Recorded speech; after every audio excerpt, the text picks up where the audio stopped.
국민의힘의 그 전당대회 관련해 가지고 좀 의문스럽다 그럴까요? 유감스러운 거 몇 개를 갖다가 말씀드리려고 합니다. 5월 11일 날 이제 국민의힘이 그 당대표 및 최고위원 선출을 위한 중앙당 선거관리위원회 첫 회의를 열어가지고 전당대 일정을 확정을 했고 발표했습니다. 그래서 이제 6월 11일 날 아마 전당대회를 갖다가 하는 거로 제가 이제 그렇게 지금 들었는데요. 룰이 어떻게 될지는 잘 모르겠습니다만은 제가 요 책에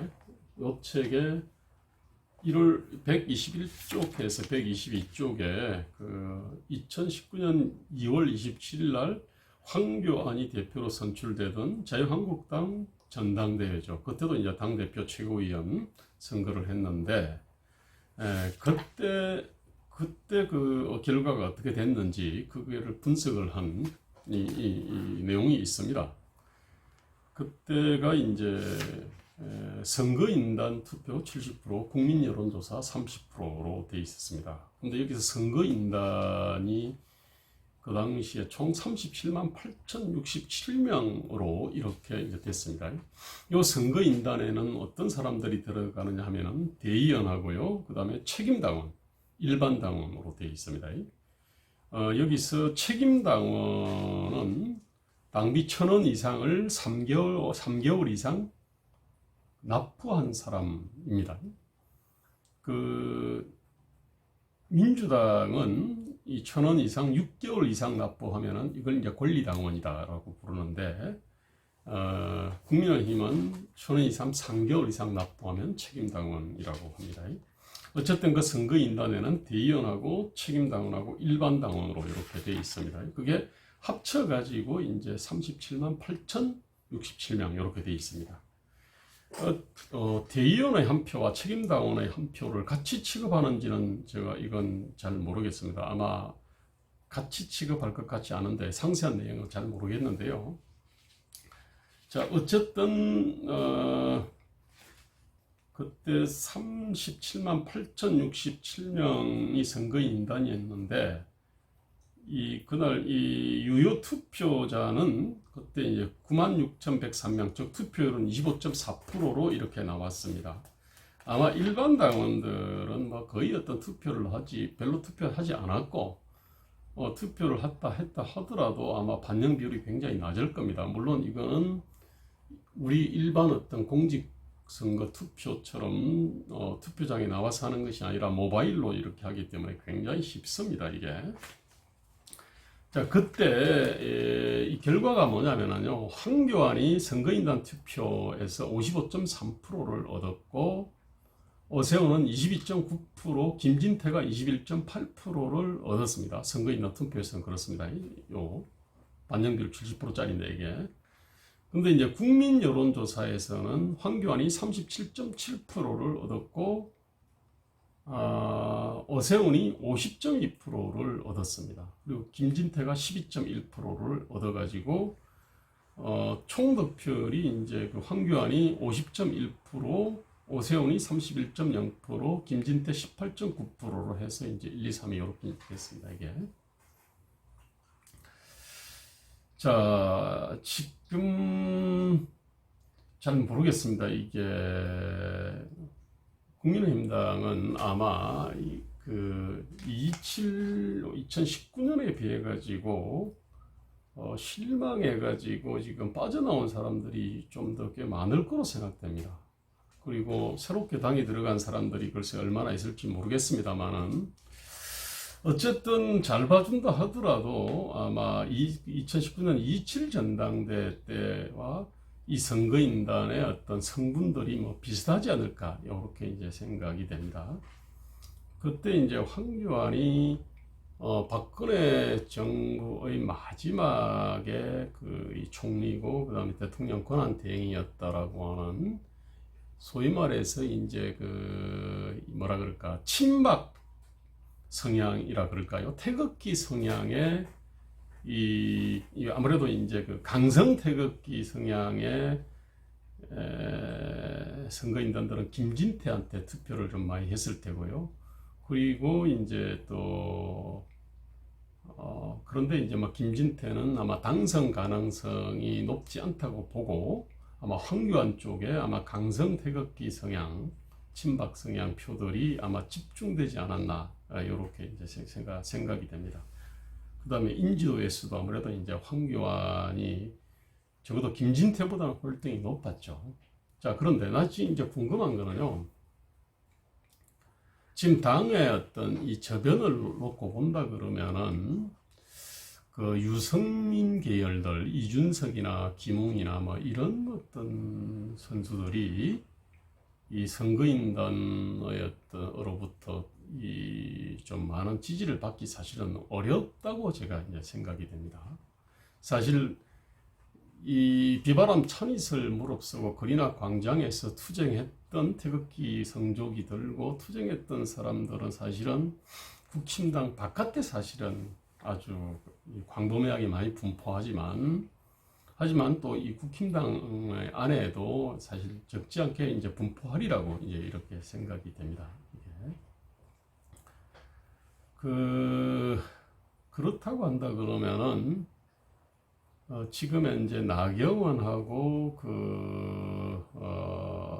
지금 뭐 주호영이 이렇게 뭐 각축전을 벌이는 거로 이렇게 보통 추측을 예측을 합니다만 지금 선거인단의 어떤 성향으로 본다 그러면은 주호영, 이준석, 김웅 같은 이런 사람들이 사실 이 선거인단으로부터 좀 다수 지지를 받기가 쉽지 않을 거라고 이렇게 생각이 됩니다.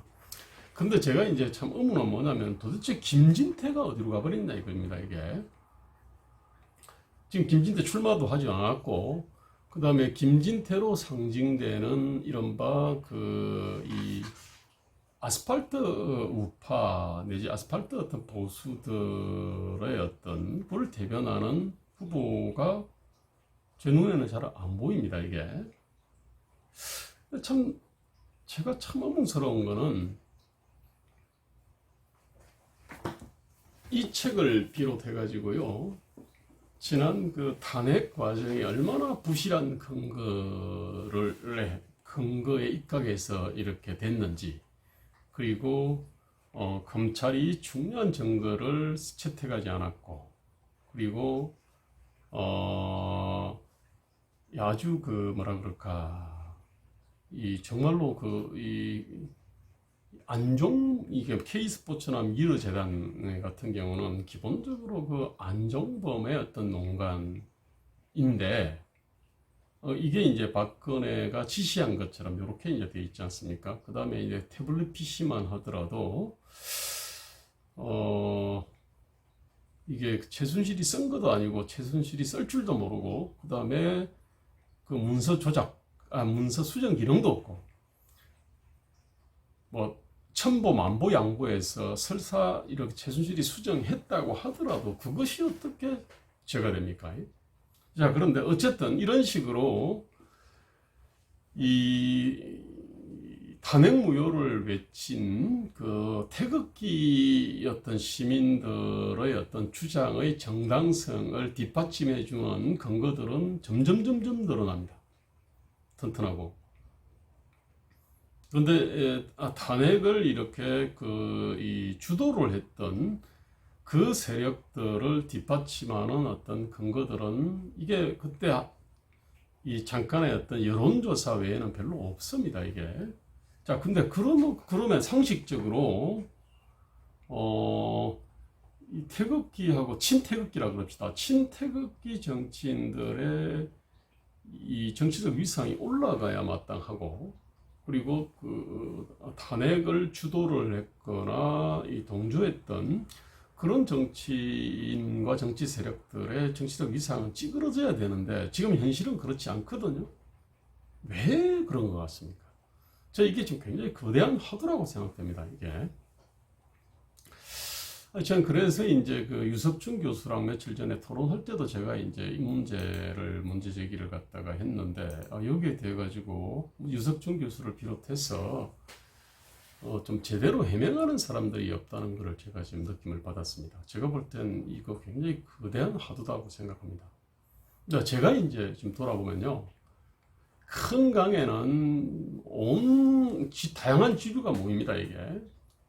그 중에서 이렇게 아주 맑은 물도 있고, 흙탕물도 막 몰려들고, 그 다음에 쓰레기, 사체들, 그 다음에 독극물, 이런 것들이 다 함유를 하게 되어 있습니다. 이거는 사실은 촛불 시위도 태극기 시위도 마찬가지입니다. 뿐만 아니라 5.18의 어떤 그 시민 항쟁을 했던 거기에도 보면 5만 가지 요소가 이렇게 몰려들게 돼 있습니다. 마찬가지로 1970년대, 80년대 민주화 운동에도 아주 그 다양한 어떤 지류가 있고 다양한 성분들이 있습니다. 그래서 이제 이거를 자기가 보고 싶은 것만 본다 그러면은 이게 예컨대 5.18이다 그러면 자꾸 뭔가 이 북한군 개입설 같은 거를 갖다가 침소봉대를 하게 돼 있습니다. 마찬가지로 1970년대, 80년대 민주화 운동에 대해서도 주사파들이나 사회주의자들이나 이런 사람들이 이렇게 그걸 갖다 크게 이렇게 침소봉대하게 돼 있습니다. 촛불도 마찬가지입니다. 촛불에도 정말로 다양한 어떤 성분들이 모였는데 그 중에는 정말로 그 반사회적인, 말 그대로 주사파 사회주의나 반사회적인 그런 성분들도 있고요. 또 한편으로는 촛불에는 이 보수에 대해서 이 자부심이 있는 도수의 어떤 도덕성이나 책임성에 대해서 이렇게 자부심을 갖고 있는 그런 이 보수 시민들도 촛불 시위에 많이 참석을 했습니다. 이게 태극기도 다양한 성분들이 있습니다. 박근혜가 무슨 죄가 있냐 이렇게 생각하는 사람들이 아마 주류긴 한데 박근혜 정권의 그러니까 이 박근혜 대통령의 어떤 통치 형태에 대해서 굉장히 협소한 통치를 갖다 했습니다. 이게.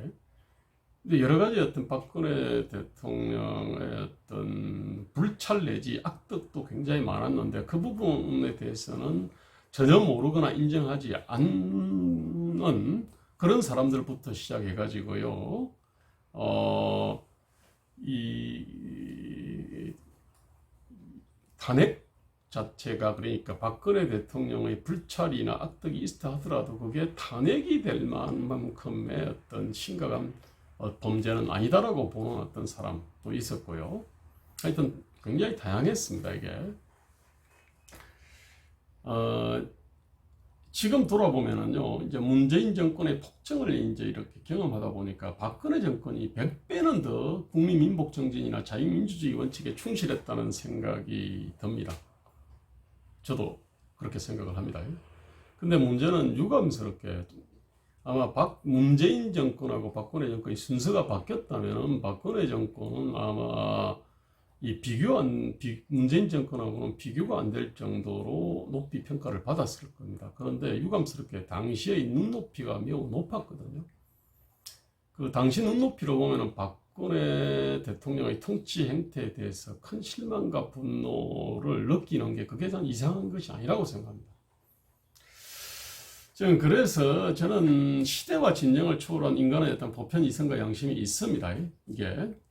이거는 자나 우에도 다 있는 겁니다. 이게.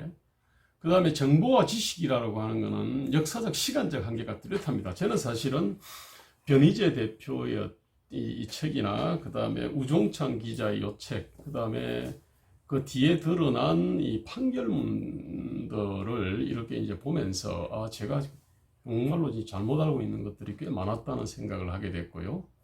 그래서 이제 제 어떤 정보와 지식들을 갖다 굉장히 이게 바로잡고 풍부하게 했고요. 자, 그러면서 저는 이제 개인적으로 태극기 시민들의 어떤 이 주장들에 대해 가지고 좀 뒤늦게나마 저는 굉장히 공감을 갖다가 합니다, 이게. 하지만 태극기도 다양한 성분이 있었고 촛불도 다양한 성분이 있었습니다. 마찬가지로 7, 80년대 민주화 운동도 마찬가지입니다. 자, 여기서 이제 자기가 보고 싶은 것만 보면요, 태극기는 선, 촛불은 악이 됩니다. 거꾸로 보고 싶은 것만 보면은 촛불은 촛불은 선, 태극기는 악 이렇게 됩니다. 이게 그리 되면은 이제 서로 뭐 관용하고 포용할 여지가 없습니다. 이게 성찰하고 반성할 여지도 없습니다. 이게 저는 이제 그런 생각이 듭니다. 이 촛불 시위나 그다음에 탄핵에 찬성한 어떤 그 세력에 분명히 민주주의와 법치주의와 시장경제를 바로 잡으려고 하는 어떤 열망들이 있었습니다. 그 다음에 보수를 갖다가 업그레이드 하려고 하는 열망도 도도하게 그러고 있었습니다. 물론 이제 야비한 어떤 정략도 있었습니다. 박근혜 대통령이 뭐 지탄을 받기도 하고 그 다음에 자신들을 배척하니까 이번 기회에 박근혜 탄핵을 통해서 박근혜 대통령을 제거하고 그러니까 꼬리 자르기를 생각했을 겁니다. 그러면서 반기문을 내세워가지고 다시 재집권하고 그 다음에 이제 친박 세력들을 갖다가 이번 기회에 완전히 스크랩 처리를 해버리고 이런 어떤 굉장히 정치 도의적으로도 잘못됐고 정치 전략적으로도 정말로 아닌 이런 정략들도 사실은 들어 있었거든요. 자, 저는 지금 이제 필요한 거는 태극기 세력, 태극기와 그 다음에 어떤 이 탄핵 찬성한 여기에 들어가 있는 수많은 어떤 성분과 요소를 이렇게 밝혀가지고 서로 이제 관용하고 포용할 게 뭔지, 성찰하고 반성할 게 뭔지, 그리고 책임을 갖다가 물을 것이 뭔지 이런 부분들을 이렇게 좀 이렇게 규명하는 작업들이 좀 필요한 것이 아닐까 생각합니다.